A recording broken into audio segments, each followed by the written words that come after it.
મિત્રો, તમે જોઈ રહ્યા છો અત્યારે પણ હું પ્રવાસ કરું છું. મારો પ્રવાસ તો નિયતિ છે, સતત ચાલુ હોય. પણ તમે જાણતા જ હશો, અત્યારે સૌથી મોટી ચર્ચા ચાલી રહી છે ઇન્ડિગો એરલાઇન્સ બાબતે. તો ઇન્ડિગો એરલાઇન્સની અંદર મારો અનુભવ ઘણો બધો સારો રહ્યો છે. ક્યારેક ક્યારેક લેટ થઈ છે, કેન્સલ પણ થઈ છે, પણ ઓન એન એવરેજ 90% ટાઈમ એના ભરોસે હું ઘણી બધી જગ્યાએ પહોંચ્યો છું. આ પહેલી ચોખવટ. પણ થયું છે કેવું કે ઇન્ડિગો એક લો કોસ્ટ એરલાઇન, એની સીટ ને એમાં કંઈ કોઈ વધારાના ક્લાસ પણ નથી હોતા, કોઈ બીજી કોઈ પોઈન્ટની કે એવી સુવિધાઓ કે એવું કશું નથી હોતું. એને બેનિફિટ પણ મળે છે અમુક પ્રકારના. અને એ રીતે ચાલતી એરલાઇન છે એ અચાનક જ બધે ફ્લાઇટો ઠપ થવા લાગી. એમાં અલગ અલગ અહેવાલો આવવા લાગ્યા. એક અહેવાલ એવો આવે છે કે ભાઈ ઇન્ડિગો થોડીક વીક પડે, એમાં બીજા લોકોને રસ છે. કારણ કે અગાઉ એવું પોલિટિક્સ રમીને જેટ એરવેઝ જેવી સરસ ચાલતી એરલાઇનને પણ ધીરે ધીરે ઠપ કરવામાં આવેલી. હવે જેટ એરવેઝમાં બીજા આર્થિક પ્રશ્નો હતા ને એમાં ગુના અને કૌભાંડને કારણે નરેશ ગોયલ જેલમાં પણ છે. પણ એમણે કહેલું કે ભાઈ હું બહાર હોઉં તો મેનેજ કરું, એનું પેમેન્ટ ફરીથી લઈ આવું અને કંઈક સરખી રીતે ચલાવું. એક જૂના ઉડવાના ગ્રાહક તરીકે હું કહી શકું કે જેટ એરવેઝ સુવિધાઓની, ક્લાસની, ક્વોલિટીની એની દ્રષ્ટિએ ઇન્ટરનેશનલ લેવલે પણ ટક્કર આપે એ લેવલની એરલાઇન થઈ ગયેલી. એટલે મેનેજમેન્ટમાં પ્રોબ્લેમ નહોતો, પણ હશે કંઈક આર્થિક મુશ્કેલી. અને જે એક પ્રકાર આપણે ત્યાં થાય છે કે સફળ કંપનીઓમાં પછી ધીરે ધીરે એક લાલચ પ્રવેશી જાય છે, કૌભાંડો શરૂ થઈ જાય છે, આર્થિક ગડબડો અને ગોટાળાઓ ચાલુ થઈ જાય છે. એ આપણા ડીએનએમાં કંઈક ખબર નહીં આવી ગયું છે, એને કારણે જેટ એરવેઝ ખતમ થઈ ગઈ. ઇન્ડિગો એની જગ્યા લઈ લીધી. 65% શેર ભારત જેવી એવિએશનમાં ખૂબ આગળ ઝડપથી ડેવલપ થતી, નવા એરપોર્ટ આપણે ત્યાં સરસ ભવ્ય થઈ રહ્યા છે, ત્યારે આ એરલાઇનનો બહુ મોટો કહેવાય. એર ઇન્ડિયા પ્રાઇવેટ થયા પછી પણ એની જે મથરાવટી મેલી ગણાય એવી જે ઇમેજ છે એ એટલી સુધરી નથી. અને કેટલાક એવી ઘટનાઓ પણ બની છે જેને કારણે લોકોને એટલો ભરોસો પડતો નથી. બીજી એરલાઇન સ્પાઇસ જેટ હોય કે બીજી બધી નાની નાની આકાશા કે હોય, એ એટલી તો અસરકારક નથી રહી ભારતની અંદર. મારો ઇન્ટરનેશનલ ટ્રાવેલનો અનુભવ છે કે અરેબિક એરલાઇન જેવી સુવિધાઓ અને સગવડતાઓ અને કમિટમેન્ટ ટુ કસ્ટમર્સ બીજી કોઈનું યુરોપમાં, અમેરિકામાં કોઈનું નથી હોતું. પણ એ ઇન્ટરનેશનલ છે. ડોમેસ્ટિક લેવલે મારે એ પણ કહેવું જોઈએ, અને બધાએ ધ્યાનથી સાંભળજો મિત્રો. એક બહુ જ અનુભવી પ્રવાસી તરીકે હું આ વાત કરી રહ્યો છું, શેર કરી રહ્યો છું. અમેરિકાની ડોમેસ્ટિક એરલાઇન કરતાં ભારતની ડોમેસ્ટિક એરલાઇનો અને એરપોર્ટનું તંત્ર ઘણું સારું, ઘણું બહેતર છે. આ બહુ જ શુદ્ધ બુદ્ધિથી, મને જે નથી ગમતું ને ભારતમાં, એની પણ હું ક્યારેક ચોક્કસ ટીકા ખુલીને કરતો હોઉં છું. અને અમેરિકામાં જે સરસ લાગે કે યુરોપમાં સરસ લાગે એને પણ ખુલીને વખાણતો હોઉં છું. યુરોપ તો થોડું કંઈ બેટર છે. અમેરિકાની ડોમેસ્ટિક એરલાઇનમાં કાંઈ જેને કહેવાય, એક ડેલ્ટા થોડી ઘણી કંઈક સરખી ચાલે ને બીજી સાઉથ વેસ્ટ એ થોડી ઘણી એને માર્ક આપવા હોય તો.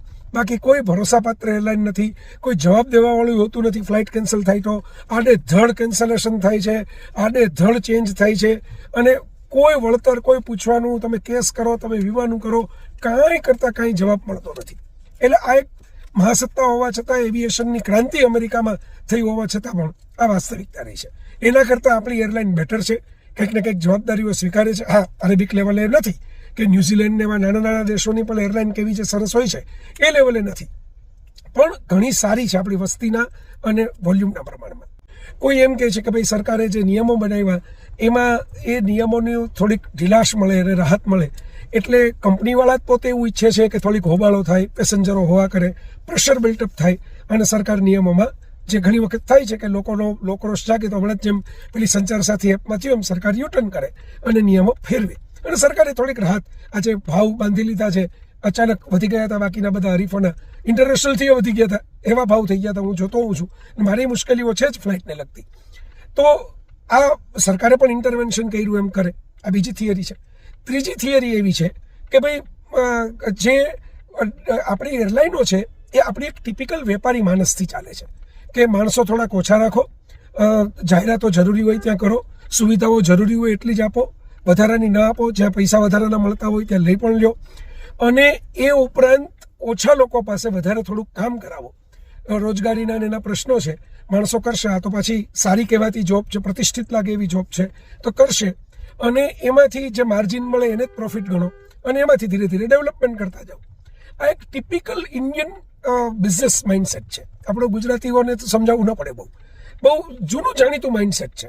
સાવ ખોટું છે એમ પણ હું નહીં કહું. નવા માણસો શરૂઆત કરતા હોય ત્યારે આમ જ કરે ને. એટલે આપણે ત્યાં તો ગુજરાતીઓને સમજાવી ન પડે એવી ધમધારી માનસિકતા જ છે કે લોન લઈને હજી પૂરો બિઝનેસ જ ફેલાણો ન હોય, નફો ન થતો હોય, કસ્ટમર મળ્યા ન હોય એ પહેલાં જ તમે એસી ચાલુ કરી દો, નવી ઓફિસો લઈ લો, પાટિયા મૂકી દો, ચકચકાટ ઝગઝગાટ કરીને લોકોને ઇમ્પ્રેસ કરવા માંડો અને પછી ધંધો એટલો થાય નહીં અને દેવાના ડુંગર થઈ જાય. એના કરતાં ઘરના મેમ્બરો સાથે વધારાની ઓફિસના ખર્ચા કર્યા વગર ધીમે ધીમે થાય એમ ધંધો શરૂ કરો, પ્રોફિટ મેળવો, પછી તમે જે કંઈ એક્સપાન્શન કરવું હોય, ચકાચક ઓફિસો બનાવવી હોય, વધારાનો પ્રોફેશનલ સ્ટાફ લેવો હોય, એ બધું કરો. પણ હવે ઇન્ડિગો એ કરે ત્યાં સુધી ખોટું મને નથી લાગતું, પણ મૂડીવાદી અભિગમ એનો જે હતો આવો, એની સાથે હવે સમાજવાદી અભિગમ જે નવા ફેરફારો થયા કે પાયલોટોને આટલા કલાકમાં છૂટા કરી દેવા, સ્ટાફ આટલો ભરતી રાખવો, આટલે જ સમયમાં ઉડાનો આવી રીતે રાખવી, એ બધું હવે નડી રહ્યું છે. તો આ બે અભિગમની ટકરાવ પણ હોઈ શકે એવું પણ છે. એક સૌથી મોટી મુશ્કેલી આપણે ત્યાં એ હોય છે કે કસ્ટમરને ભાગ્યે જ કંપનીઓ વિશ્વાસમાં લે છે, ટેકન ફોર ગ્રાન્ટેડ લઈ લે છે. ઇન્ડિગો પૈસા કમાઈને પછી કસ્ટમર સર્વિસ વધારે, સુવિધાઓ વધારે, એ સારું કહેવાય. જો કે મોટાભાગે એનું ભાડું રિઝનેબલ પણ હોય છે. કેટલીક જગ્યાએ કેટલાક સેક્ટરમાં છેલ્લી ઘડીએ જાઓ અથવા તો જ્યાં બહુ ડિમાન્ડ હોય ત્યાં વધીએ જતું હોય છે. આપણે હમણાં જોયું, આપણે ત્યાં એરલાઇનના ભાડા તો હરાજીની જેમ વધતા હોય છે. તો ઇન્ડિગોએ જે જવાબ આપવાની કોશિશ ન કરી અને આ આખું જેને કહેવાય કસ્ટમરનો પ્રોબ્લેમ છે એનો વિસ્ફોટ થવા દીધો, એ અભિગમ મને ખટકે છે. એ આપણો અભિગમ ન હોવો જોઈએ. આપણે દુનિયામાં આપણી હોસ્પિટાલિટી માટે, આપણા આતિથ્ય માટે અને આપણા કમિટમેન્ટ ટુ કસ્ટમરની કર્તવ્ય ભાવના માટે, કે જે કોઈ કાયદો કે ન કે પણ અમારો ઈમાન છે, અમારી નિયત છે, એટલા માટે અમે સારું કરીએ છીએ.